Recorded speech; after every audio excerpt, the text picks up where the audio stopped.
நம்முடைய பிதாவாகிய தேவனாலும் கர்த்தராகிய இயேசு கிறிஸ்துவினாலும் நம்ம எல்லோருக்கும் கிருபையும் சமாதானம் உண்டாவதாக.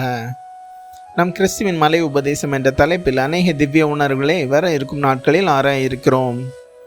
அதில் இன்று நாம் கிறிஸ்து தமது மலை உபதேசத்தில் மத்தேயு 6ஆம் அதிகாரம் 25 முதல் 34 வரை உள்ள வசனங்களில் சொல்லுகையில், ஆகையால் எண்ணத்தை உண்போம் எண்ணத்தை குடிப்போம் என்று உங்கள் ஜீவனுக்காகவும், அல்லது நீங்கள் பூமியில் உயிர் வாழவும் எண்ணத்தை உடுப்போம் என்று உங்கள் சரீரத்துக்காகவும், அல்லது சரீரத்தின் நிர்வாணத்தை மறைக்கவும் அல்லது அதை காக்கவும் கவலைப்படாதிருங்கள். நீங்கள் கவலைப்படும் ஆகாரத்தை பார்க்கிலும் ஜீவனும், உடைய பார்க்கிலும் சரீரமும் விசேஷித்தவைகள் அல்லவா, அல்லது முக்கியமானதல்லவா? ஆகாயத்து பறவைகளை கவனித்து பாருங்கள். அவைகள் தங்களுக்கென மனுஷரை போல் விதைகளை விதைக்கிறதுமில்லை, பயிரை அறுக்கிறதும் இல்லை, தானியங்களை களஞ்சங்களில் அவைகளின் எதிர்காலத்திற்கென சேர்த்து வைக்கிறதும் இல்லை. அவைகளையும் உங்கள் பரமபிதா பிழை போட்டுகிறார்.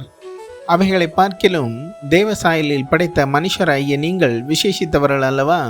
உலக கவலைப்படுகிறதுனாலே உங்களில் எவன் தன் சரீர அளவோடு ஒரு முழத்தை கூட்டுவான், அல்லது எவன் தனது பலத்தை கூட்டுவான்?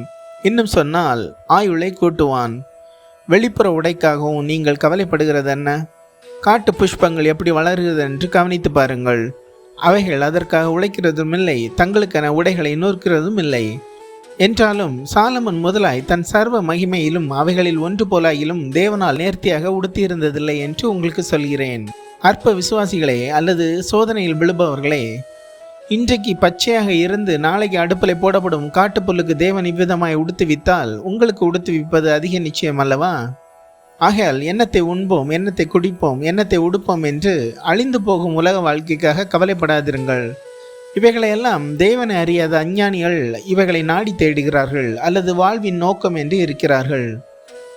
இவைகளெல்லாம் உங்களுக்கு வேண்டியவைகள் என்று உங்கள் பரமபிதா அறிந்திருக்கிறார்.